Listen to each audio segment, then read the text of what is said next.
Tubasanyufu okubanga muli wano eno naye before nga tunatandika tuwadde nsaba tusooke tufune essaala okuva ewa Queen of Kasese.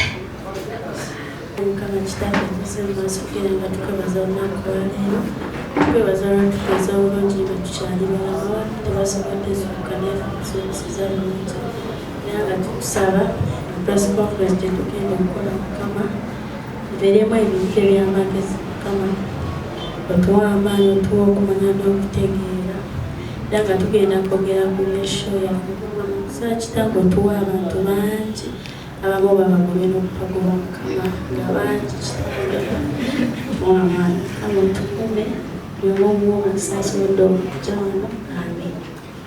Let's Ghetto Kids ne bannange Ronnie Nyangoma Kokode tuwaniriza mwena abazona kolwaleero papa tukwaniriza Felista Kapilipiti Rapa na buli muntu asobodde okuzona kolwaleero era ng'olunaku olwaleero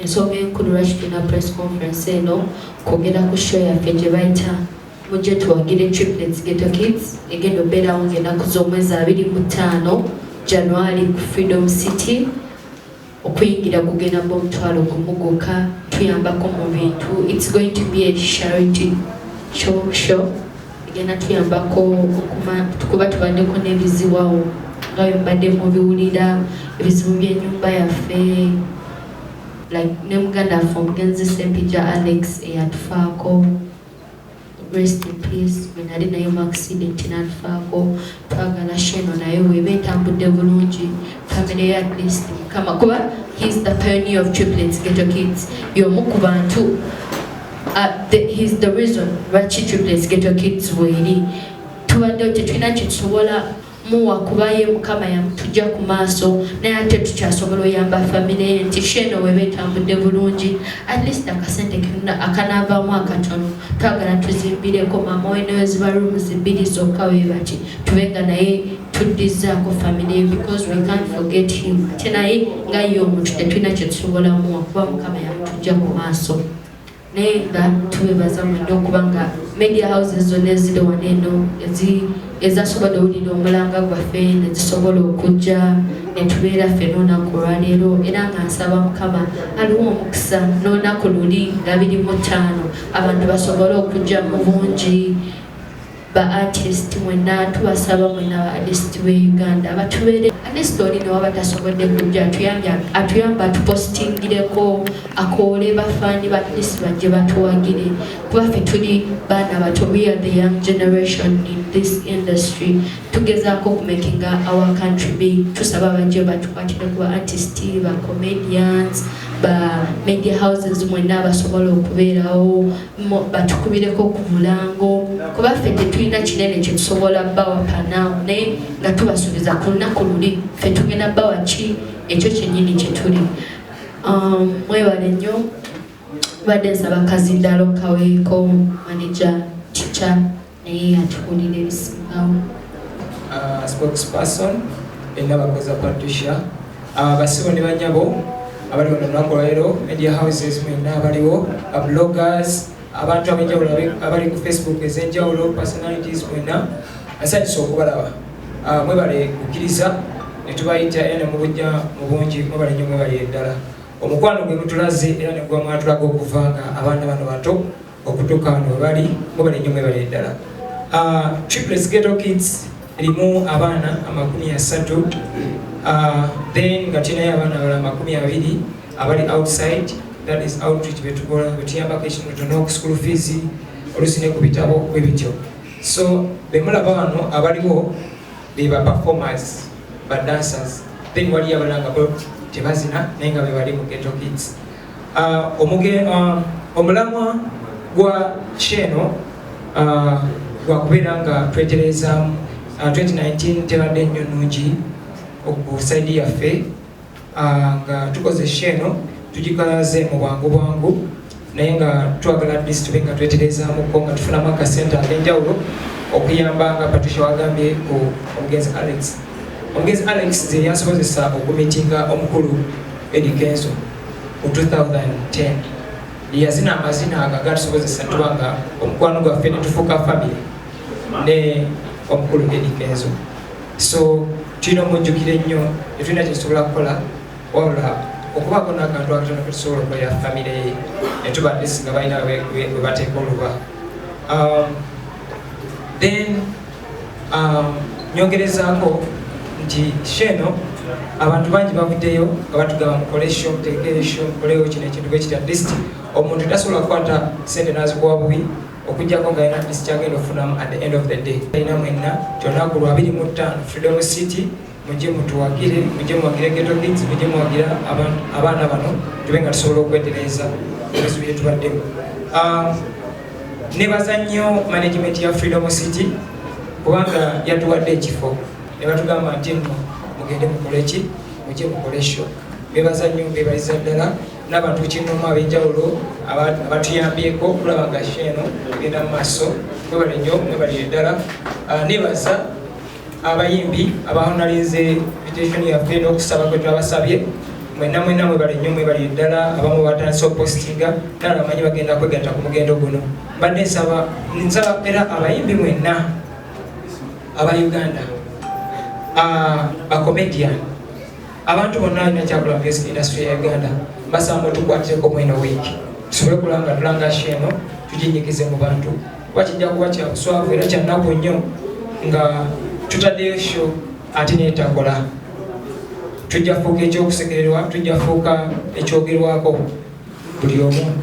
Ala kibalumi nga mugamba kale senga nakikoze, senga nataddeyo, osanga abalala bagezi babibandize. Kati nsaba abayimbi mwenna, ba comedian, ba artist, mutwegatteko mweno week.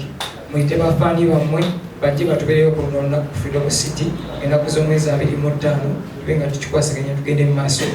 Bagamba nti okuyamba guba mutima tebuba bugagga, kyoba olinawo kisobola okukisobola mu bw'omuntu. Kandi emu bwekoleza endala eno kandi ekolezezza ejja sigala ng'eryoke, kandi emu esobola okukoleza kando nga 10 n'okusoba z'oba olina. So kitegeeza nti bw'ofunako akatono kosobola okuddiza Ghetto Kids oba buli mu industry buli omu yeetaaga ki? Yeetaaga munne. So mbasaba mwenna betwatuukiridde abayimbi ebitasobodde kutuukirira, betwataddeko posta nga oluusi twakubye amasimu ne butagafuna mu budde, tubasaba mutusonyiwe naye nga tulabedde nti no industry tuli ba mukwano, buli muntu mukwano gwa munne tulina okweyamba fekka mu industry. Sigenda kusukkawo wano olunaku olwaleero naye nga nina abantu betukola nabo mu tiimu nammwe bebaza nnyo, mwebale nnyo, mwebale ddala. Webulemo omwami oyo abaddewo nnyo ku lwa Ghetto Kids. Ekintu kino mugenda kyogera mu mawulire. Twali tugenda ebweru w'eggwanga nga twetaaga tiketi. Nayinawo emmotoka Ipsam nga gye tulina nga aba Ghetto Kids naye nga Wembley akagula emmotoka ye RAV4. Ne mugamba nsaba nnyambi ne tiketi tugenda ebweru. Wembley n'angamba sina kye nsobola okuggyako okutunda emmotoka. Abavubuka omanyi emmotoka engeri gy'oba ogyagalamu nga wakagigula. Ne Wembley yakwata n'atunda emmotoka n'angamba emmotoka yiyo ne kadi yiyo genda otunde emmotoka eyo ofunemu ssente. Twatunda emmotoka ne tufuna ssente ne tugenda ebweru mu awards za African Entertainment Awards. Wembley webale nnyo okundaga omutima ogwo. Thank you so much. And then omukulu Eddy Kenzo oluyimba lwa City Loss lwatufuula ensonga lwatukolera buli kimu kyonna kyetuli olunaku olwaleero. Muganda wange webale nnyo webalire ddala tuwaddewo ffenna mu buzibu mu nnaku ne musanyu. Thank you so much. Oyo tumuyita Mami Fab Patricia yali mutuuma. Mami Fab, thank you for everything. Mama wa wano. Then Felista, the superstar. Always abeerawo awo. Mwana ali talented muto mulungi. Sako ring rapper. Nagenda okisula nga ring rapper tendira omuziro gumu. Then Kapiri Pete. Naye wali awo. Coach Moze. N'abantu mwenna abaliwo. Amase. Shina. Then Team Triplets. Kapiri Kaluka Team Triplets.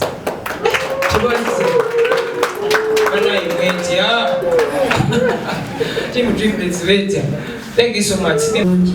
Essaawa eno akazindaalo mbadde njagala kasookesa ewa maama wa Triplets, Mama Fab, then akayiseewo akawe the big man himself, Eddy Kenzo.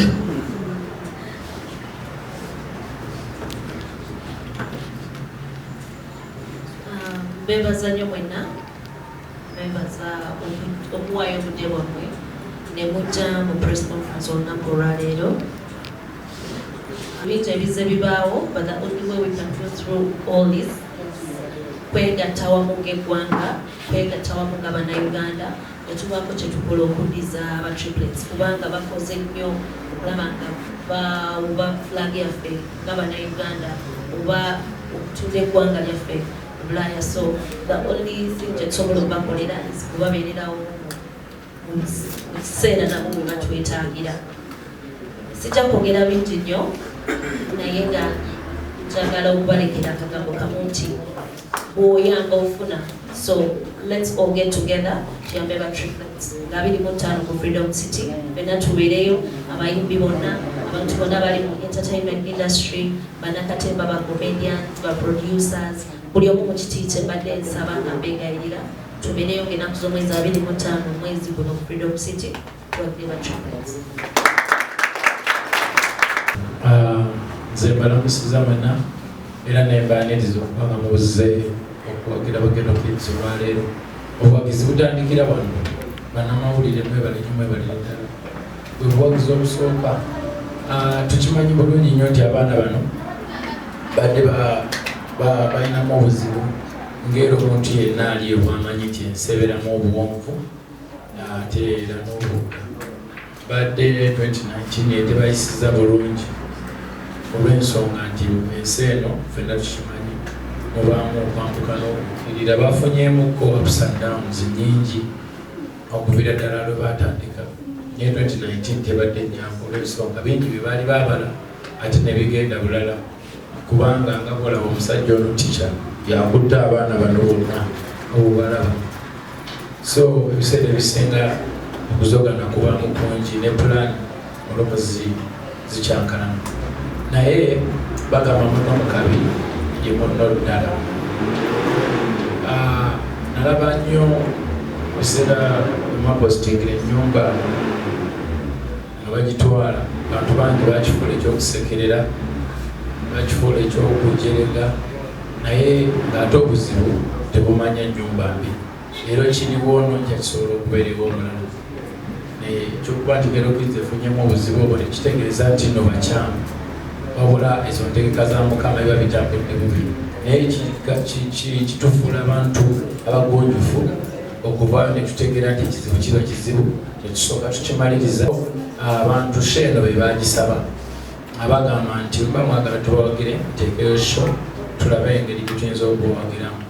Ndi musanyufu nnyo okuba negamba nti no sheeno gyeri ennaku z'omwezi 25 January ku Freedom City ffenna tugenda kubaayo okusobola okuba nga tuwagira abaana bano. Balina ebirooto bingi naye nga ekimu ku ebyo kwe kuba nti nno bavunuka amabanja agabadde gabasumbuwa ate mulina okuba nti nno balabirira famire ya Alex okubanga naye esobola okubaako bwe bamugeremu b'endala.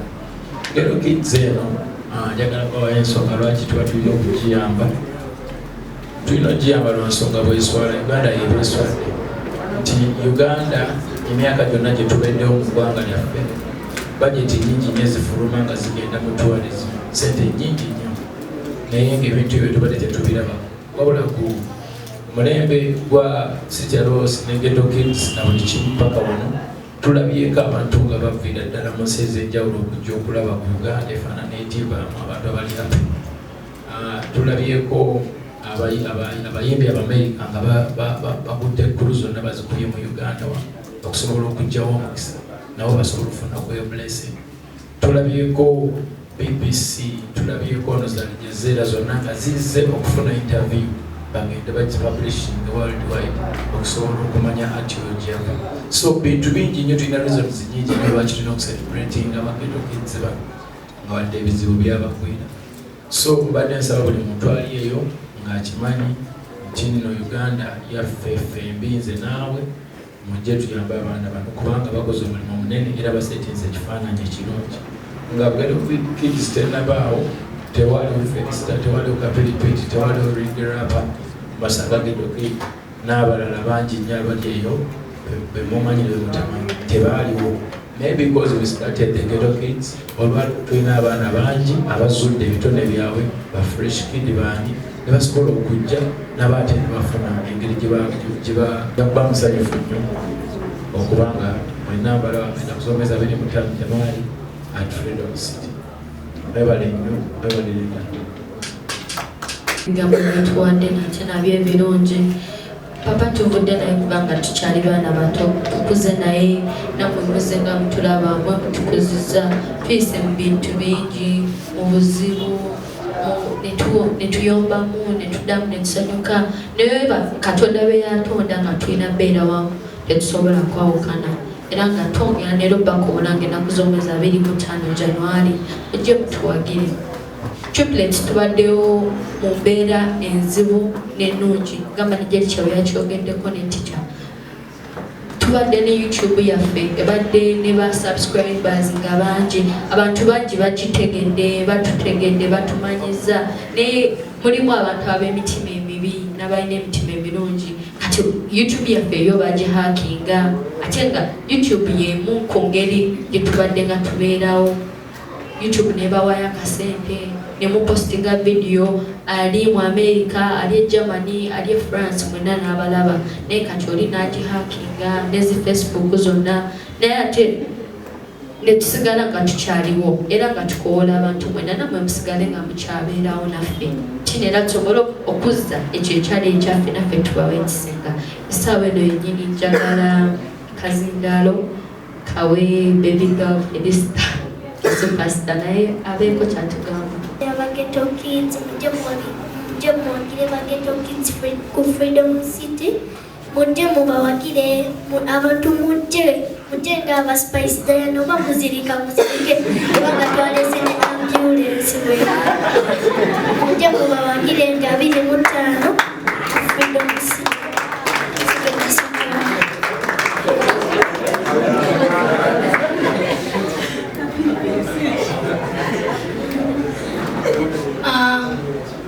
Amanya n'eddoboozi wano nzikabiri avimba freestyle gyenyimba yawamba tukatanyiza bagamba nga 25 guno omwezi mujje tuwagire baganda baffe Ghetto Kids. Mujje tubagire mutule mwena ne kukuba omugazi be tuli ffenna mugazi be.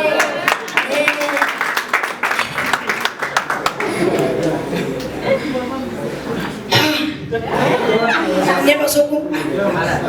Mbadde ninamu kangambe kof nene bazokuba omukisa guno gwokwata Kazindaalo. Mwena abawagizi mbasaba nga 25 tujje tuwagire ba Triplets Ghetto Kids. Mwebale nnyo okuwagira young generation fena ng'empawaneeno Felista Kapiripiti Rigirapa n'abalala bonna naye nga bambi mbakowoola mujje tubeererewo ba Triplets Ghetto Kids nga 25 January 2020. Let's show them some love. Big up, peace and love. Oyembolemo ekawanga banange abadde basaba abagizi mwena mujje muwagire ba Ghetto Kids era tukole nga Felista wagambye oba tuzirike nga ambulance twazindese temutya kuzirika bali tubagire nga 25 Mulemo gyali Eddy Kenzo gyali free Fameka gyali n'abayimbi balala bangi nnyo bali bane mujye tubagire nga 25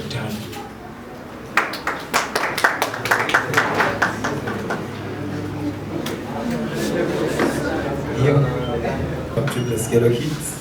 Era nga ndi musanyufu nnyo okubeera wano eno. Nebaza buli media house eri wano, ba bloggers, buli omu akoze ekyamaanyi n'abeera wano n'atuwa obudde bwe.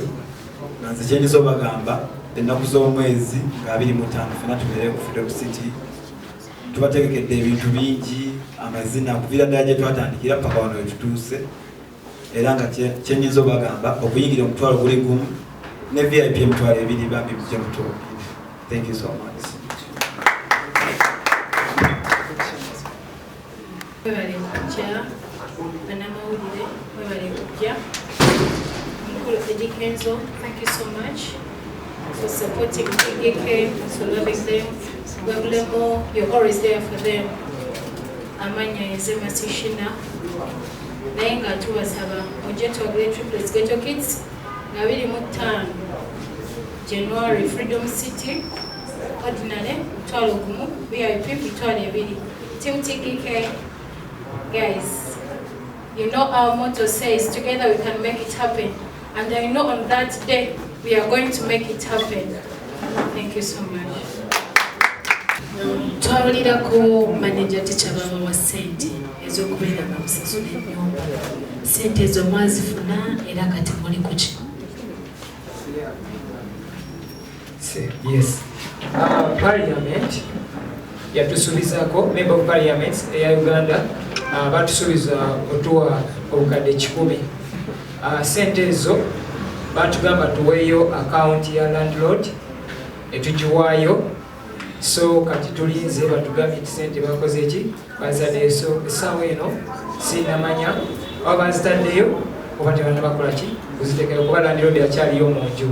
So ndowooza wana bavuddemu tujjamanya oba kyemanyi bayinza otukubira okuva mu parliament ne batugamba nti sente zagenze ku account naye nga bye batugamba byonna twabikola ne account number eya landlord twajja kuba bagamba sente zigenda direct kuki ku account ye. Yes, okujja ku mpozi 20 ne ya sobola okukomawo ndowooza olwekyo bwe kiri. Kale kanyongezeko ekya 20% nti landlord of recent yabaddeyo waka n'angamba nti 20% yetaagamuko million za 20 zajja otusaba mwezo sente tajja kwongerako. So awo tuli ku kyenjo. Kyabadde mbuuza mugambye nti mwina abawagizi okuva ebweru kati twagala mutukulire ku sheno waliyo omuntu yenna agenda okuweberuka nti akupafominga nammwe. This time around tetulina muntu agenda twegattako okuva bweru taliwo kubanga sheno twakitegese mangu yabadde abruptly, so abasinga balina bainfominga time ng'ekozeki ng'ewerako olw'ebintu ebinjawulo balina okukola ki okujja mu nsi. So abasinga abantu agenda okupafominga bonna bawano baffe ba Uganda. Kino ekintu tukitadde Uganda okubanga bagamba nyini mufu yakwata ewawunya, so tukyetaddeko wano waffe tube nga tewagira feka. Kyabadde mbuuza abatasobola kujja ku show naye nga bali bidiwa okuyamba bakola batya, n'ekirala tugenda kukola Freedom City yokka oba tuyiriyo ne experience zanyinya omuntu yenna nga yandyagadde owagira triplets Ghetto Kids naye nga tasobola kujja nga asobola maybe omutwalo ogwo ogutuwa oba n'okweyongerako. Tulina enamba gye tugenda okuteeka ku Facebook, social media zaffe, basobola okuba nga mobile money basobola okuteekako n'account number nga basobola okuteekako sente, tube nga tuyisaako sente mweyo engeri yonna. And then tutegese show emu olw'obufunda bwaki bw'ensawo. Tetusobola teeka shows zaki za njawulo nti kuolaba nti ekifo oba kituyambyeko, so n'okulanga nti twatulanga titujasobola bulungi. So show eri emu yokka ya Freedom City, buli muntu tusaba atuwagirire awo